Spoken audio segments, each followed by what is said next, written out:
if we couldn't fulfill it. He would have never given us this commandment if we couldn't fulfill it. Now, it becomes easier for us as Christians to love others as Jesus have loved us when we discover, get this, our identity in Christ or who God created us to be. Are you getting this now? You see, we try to do what God's word instructs us to do, and we say, I can't do that. I cannot love as Jesus loved. I cannot forgive as Jesus forgave without knowing our position in Christ, without knowing who God created us to be, the power we have and the authority we have as his children. So the first thing we need to know is who God created us to be. What is our identity in Christ? What does that look like? And as we discover who God created us to be, then we would understand that the instruction he gives to us, we can do it.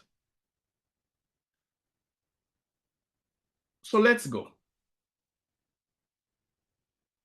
In John chapter 14 and verse 12, I shared this with you, but I want to dig into these things this week. It says, verily, verily, I say unto you, he that believeth on me, the works that I do shall he do also. This is Jesus speaking here. And he says, who he that believeth on me. He didn't just says my 12 apostles or my 12 disciples will do the same thing I did.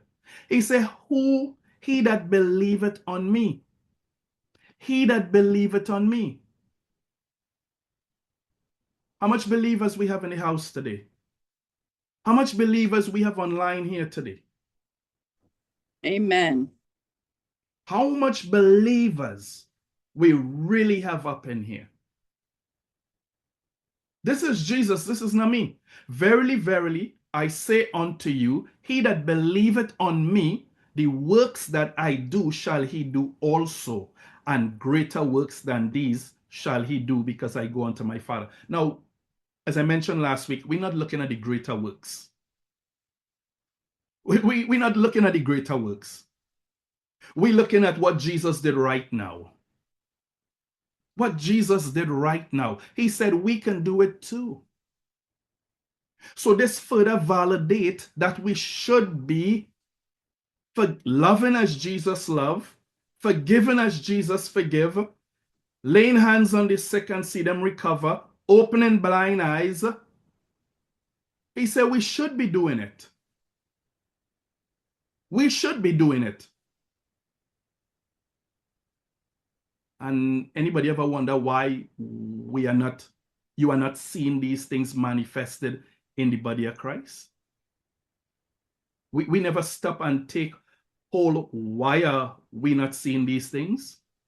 Maybe we are doing something wrong. Maybe we don't understand something.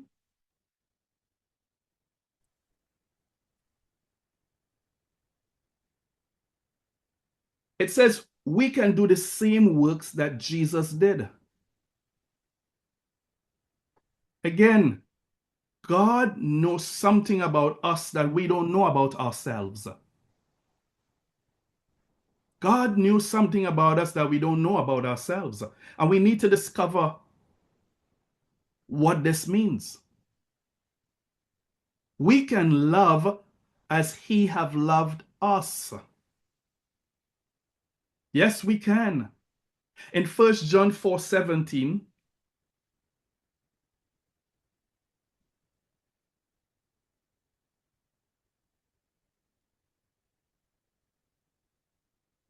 Brother Curran, you want to read 1 John 4:17 for me in the King James Version?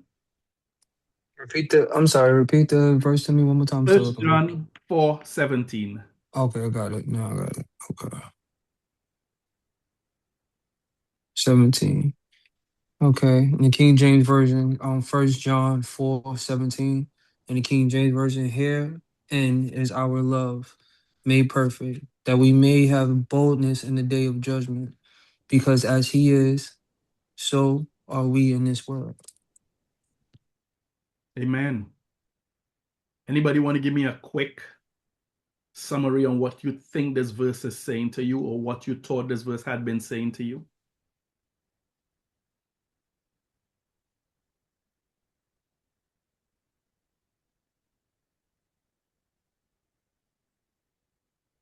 What is this verse saying to you?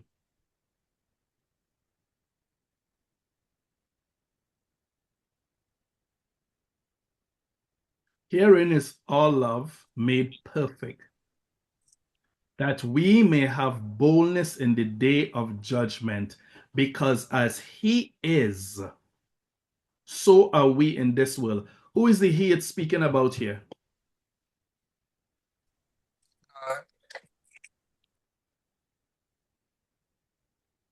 Who is the he? Jesus. He is Jesus. Amen. It says, as he is, so are we in this world. As he is, so are we in this world. Now, we call ourselves believers. We call ourselves believers. And I'm telling you how much of us do not believe that we are like him in this world. And I wonder why. This is what God's word says. It says it's impossible for God to lie. It says all scriptures are given by the inspiration of God, and it's profitable for doctrine. It says also no prophecy of scriptures is of any private interpretation. Holy men of God speak as they were moved by the Holy Ghost. So this wasn't originated with man. It's the Holy Spirit inspired man to write these things down. And it's saying, because as he is, so are we in this world. So are we in this world. Now, this is very, very important to where we are going. Now, remember, we had a love. Jesus said, love as he had loved us, and forgive as he has forgiven us. So we need to know how to do that. 1 John 4:17. Again, I want this to soak. Herein is our love made perfect, that we may have boldness in the day of judgment, because as he is, so are we in this world. One verse saying, as he is, so are we in this world. Jesus said, love as I have loved you. So everything harmonizes. But we need to discover this. Now, this verse isn't saying that we will be like the Lord someday. This is saying that right now, in this world, right now in your living room or in your bedroom or in your vehicle on your way home, you are right now, if you're a born again believer, you are like Jesus in this world. I don't care where your mind is right now. I don't care what you're struggling with, where you're struggling with right now. You are like Jesus right now. My God. Mm-mm-mm.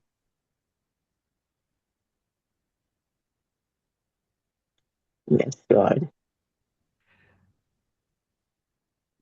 This has to be speaking about our born again spirits, Jesus.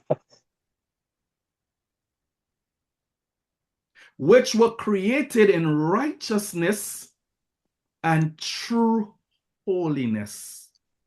Brothers and sisters, the only part of us that is righteous and truly holy right now is our born again spirit. It's our born again spirit. Our soul is not righteous and truly holy because we still operate under some messed up thinking. We still at some time think evil about another person. And our actions are certainly not like God.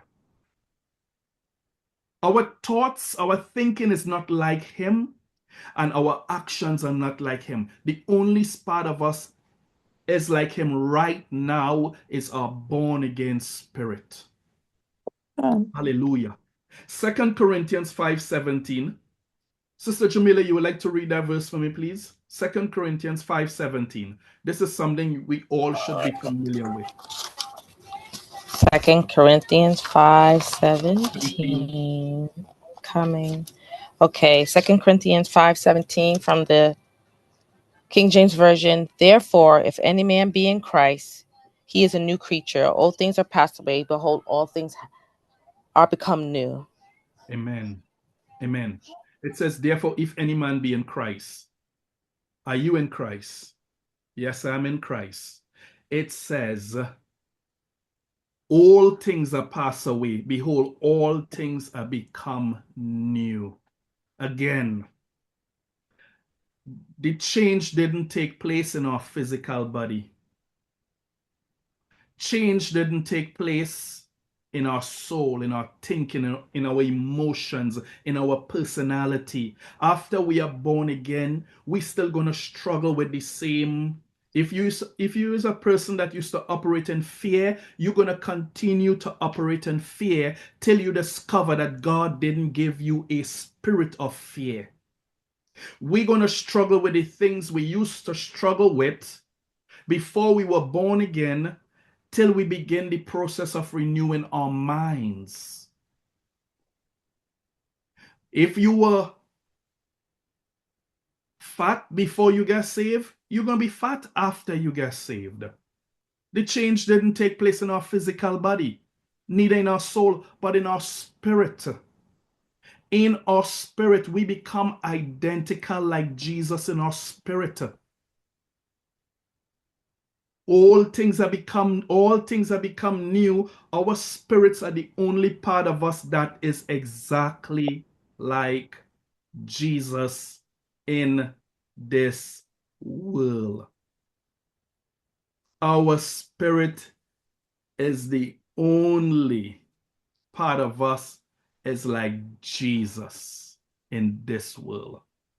And we've been trying to live for God without the Spirit of God empowering us. And this is what Paul said in Galatians 2:20.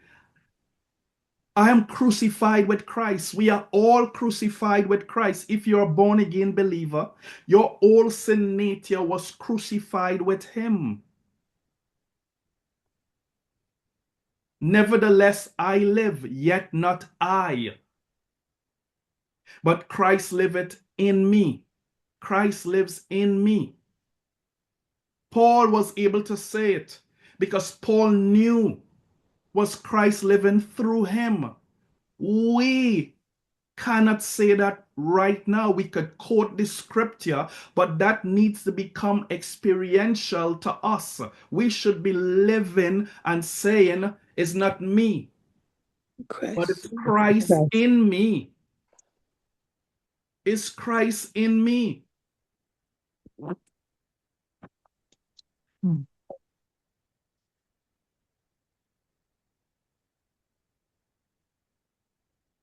It says in John 14:17, it says, even the Spirit of truth, whom the world cannot receive, because it seeth him not, neither knoweth him.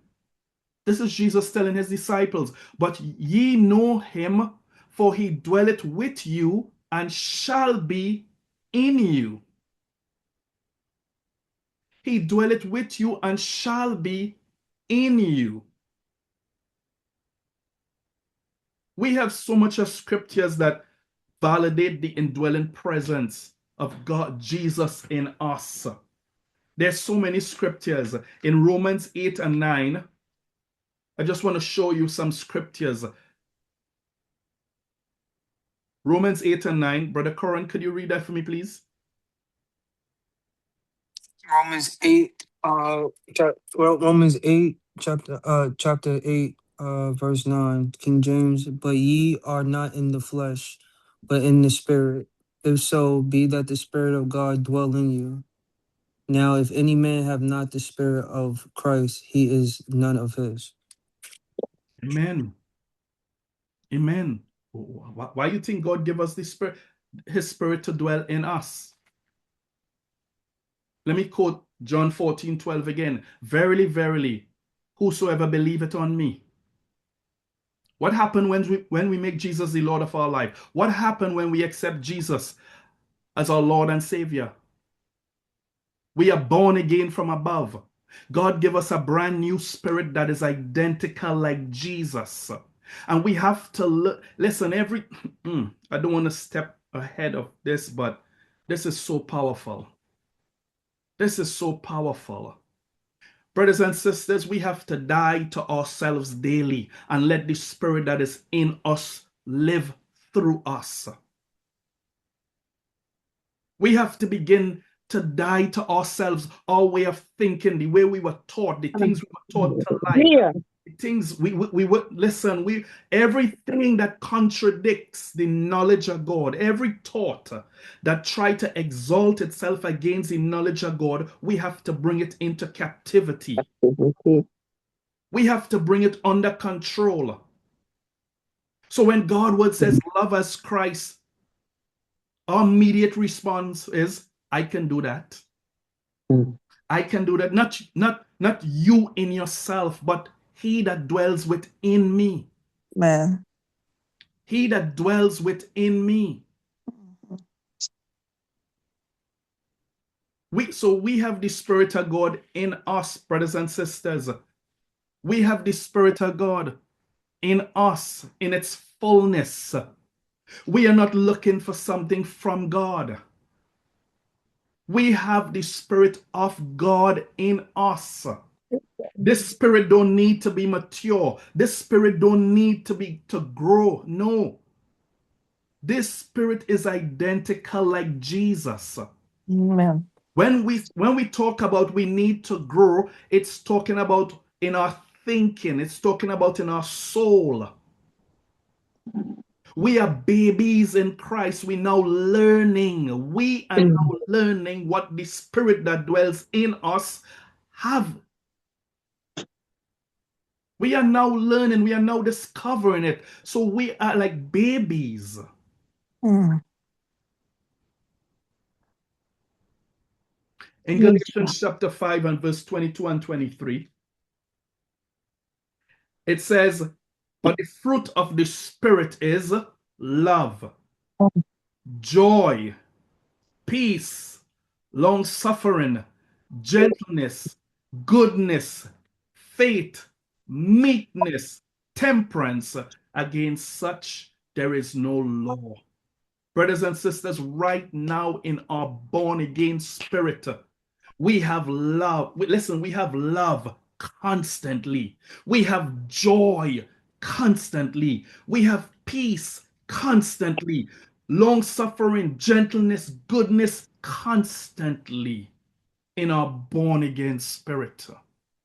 The problem is we've been living from our soul, from our carnal mindset for too long. And because we've been doing it for so long, it looked right in our eyes. God's word says we are in this world, but we are not of this world. We are born again from above. We are new creatures in Christ. So start living like it. Start living like it.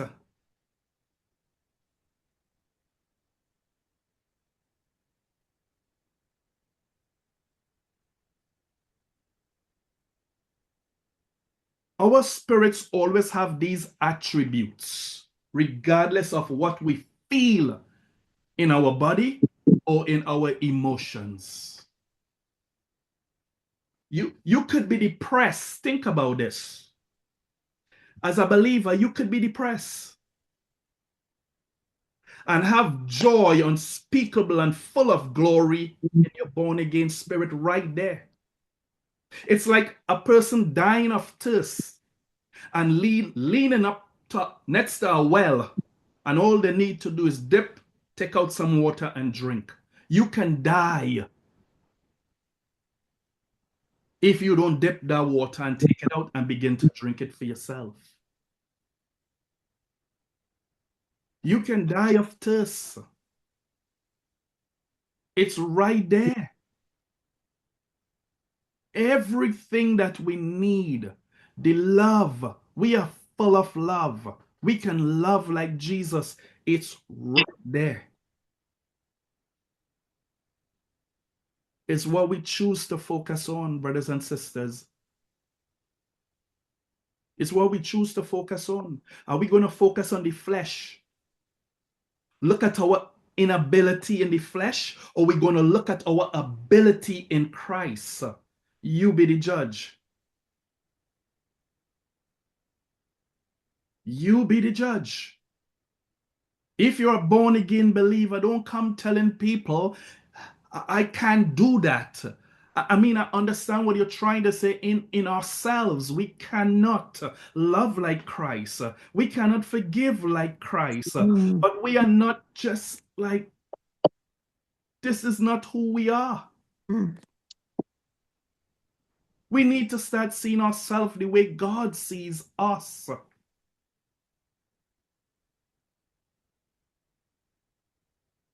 We can do all things through Christ that strengthens us. Our dependency should be on his ability.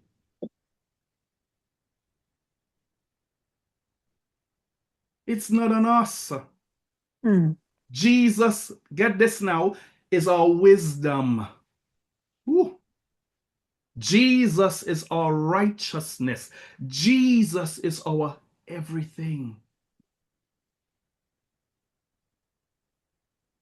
In Colossians chapter 2, it says, in him, Jesus, dwell all the fullness of God.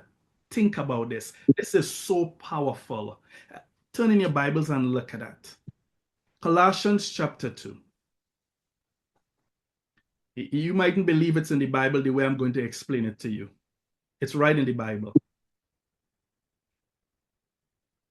Look at what it says, Colossians chapter 2 and verse 3. In whom are hid all the treasures of wisdom and knowledge is in Christ. And guess where Christ is? Where the Spirit of Christ is? Within us. Within us.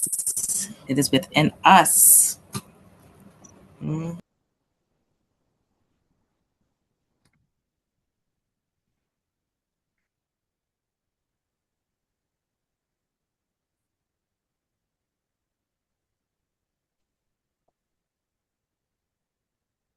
So our spirits, anybody have any questions before I move on?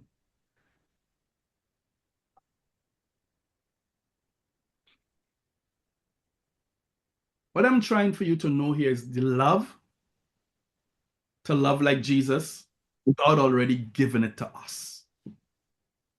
We already have that love. We need to discover how to use it. We need to discover how to draw it out and begin to apply it in our life. So the first thing you need to know that you have that love. We have the wisdom of Christ. We have everything that we need. We have joy. We have peace. Peace is a fruit of the Spirit. Peace is a fruit of the Spirit. Let that soak in. Failure to understand that all these attributes is in our born-again spirit has caused many of us to think we can't love as Jesus. However, it's only our soulish part that thinks that way. Our spirits are always in love, joy, peace. Our spirits are always for God. Let me say this to you. I mentioned this in discipleship on last Saturday. When we sin, when you thinking evil, when we thinking negative about another person, our born again spirit do not participate. Our born again spirit do not participate, because in Ephesians chapter 1, it says we were sealed. We were sealed, the Holy Spirit, after we believe, we were sealed with the Holy Spirit of promise. Our born again spirit don't participate when we are taking part in sin. Mm. No, our born again spirit do not participate. That prevents, that seal, it keeps out the imperfection that is in our soul still and in our physical body. It preserves that spirit right there. So every time we think evil about a person, love is right there. We can operate in love. But if our emotions, if our is out of whack still, and we haven't brought it under control to the word of God, then it will continue to lead us down a path that we don't want to go. And these things are very vital, because we are moved by what we see more than what God's word says about us. And this is why we need to die to the flesh. We need to bring our flesh under subjection. Galatians 5 talks about walk in the spirit and you will not fulfill the lust of the flesh. Walk in who God created you to be. And we could love like Jesus. We could forgive like Jesus. We can do everything that God would instruct us to do.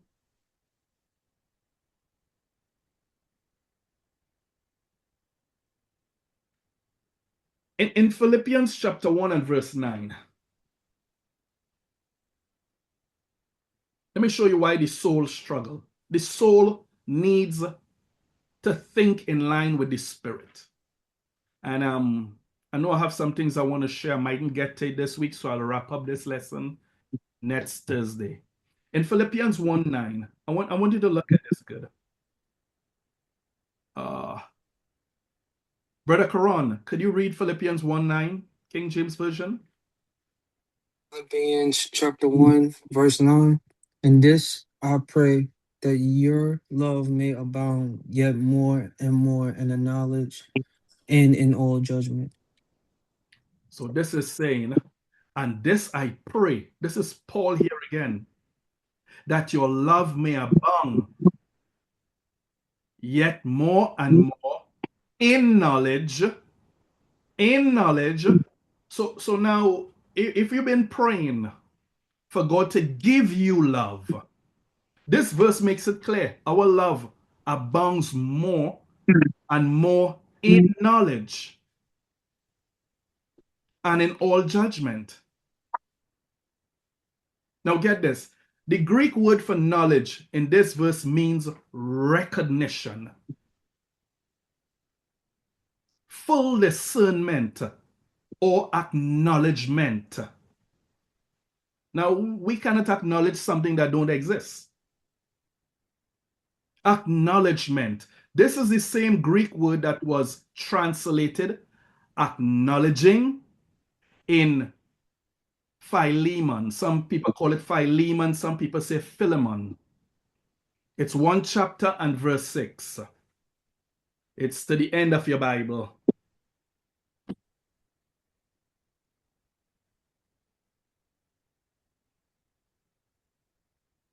It says that the communication of thy faith, get this, may become effectual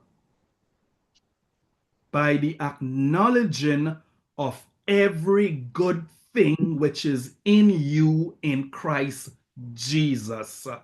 Oh my God. When we begin to acknowledge, now we're giving the Holy Spirit something to work with. When we begin to acknowledge this love, God's wisdom, God's joy, God's peace, everything is within us. It says this word effectual means it begins to work. Our faith begins to work when we acknowledge the good thing that is in us. Brothers and sisters, our new nature, our identity is to love like Jesus. Our identity in Christ is to forgive like Jesus. Our identity in Christ is to walk in love. It's to bear one another burden. Our identity in Christ can do everything that God's word instructs us to do.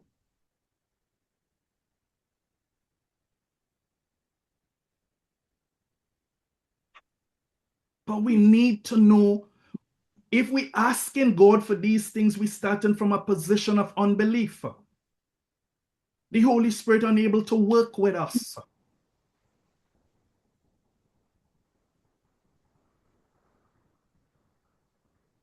Acknowledging that the communication of thy faith become effectual by the acknowledging of every good thing which is in you in Christ Jesus.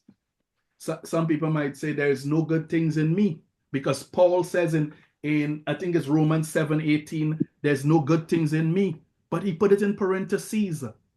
That is in my flesh. In our flesh, there's no good thing, but 1/3 of us is Holy Spirit.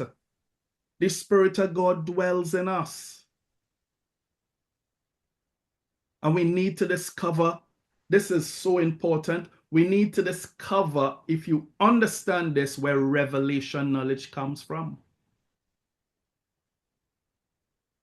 And this is where I say I'm not going to get up to that today,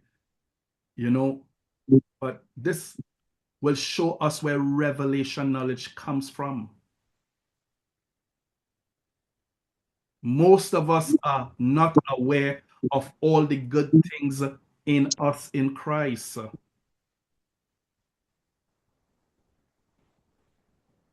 It will be unjust for God to tell us to do something and didn't already equip us to do it.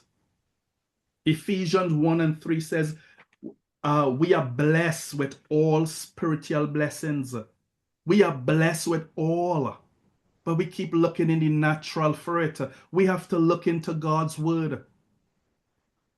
We have to look into God's word to discover who God created us to be and our identity in Christ. So everything his word instructs us to do will become easier, because I'm doing it in Christ. Christ empower me to do it. Christ already equipped me to do it. And this is the belief I want you to start having from this. If you didn't gather nothing from this lesson, you already have the love of Christ in you. We all have that love.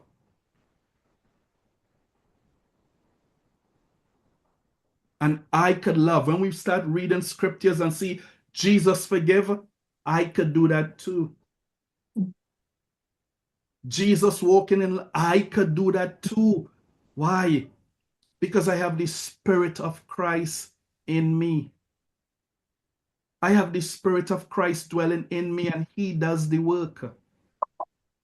Why we think that Stephen was able to forgive the people who were stoning him? Why we think he was able to do it? We thought Stephen was good enough to do it. No. Look at Acts chapter 6. Yeah, Acts chapter 6. It says the disciples were actually, the apostles were praying and looking for some people to join with them. And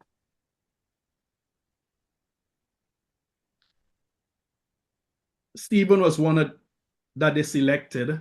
And in verse 5 it says, and the saying pleased the whole multitude, and they choose Stephen, a man full of faith and of the Holy Ghost. A man full of faith and of the Holy Ghost. Yeah. And in verse 7, we see here,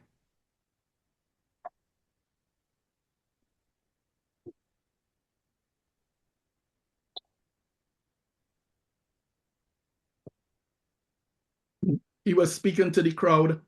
In verse 54, it says, when they heard these things, they were cut to their heart, and they gashed on him with their teeth. But he, being filled of the Holy Ghost, looked up steadfastly into heaven and saw the glory of God and Jesus standing on the right hand of God. This is why he was able to do these things. We need to depend on the Holy Spirit in our life, brothers and sisters. We need to depend on the Holy Spirit.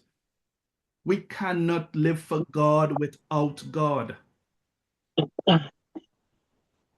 So when God would instruct us to do something, hey, God, I know in myself I cannot do this.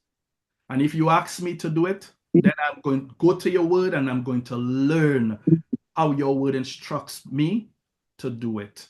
And that should be our cry. That should be our ploy. We should be going to God's word to discover, God, how you want me to do this. And the Holy Spirit will start showing you, you already have this. How to bring it out, how to draw it out.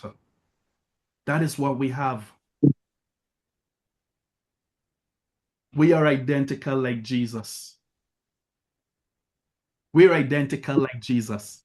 In closing, I want to quote another scripture where I'm going to pick up from next Thursday. In Colossians chapter 1, verse 26 and 27, it says, even the mystery which had been hid from ages and from generations. So this is speaking about the Old Testament saints. They didn't know about this, which I'm going to share with you now, but now is made manifest to his saints. That is us. It's made manifest to his saints, which is us. What is this? This mystery. What is he talking about? To whom God would make known what is the riches of the glory of this mystery amongst the Gentiles. Get this, which is Christ in you, the hope of glory. Which is Christ in you, the hope of glory. So this is simply saying, this verse, God wants to give us a supernatural revelation of Christ in us. As we begin to discover Christ in us, the Christ in us, that born-again spirit in us, everything else becomes effortless. Everything else. We become like Paul. Is no longer I that live, but Christ liveth in me. Amen. So I would stop here this evening and take any questions and pick up on this next week.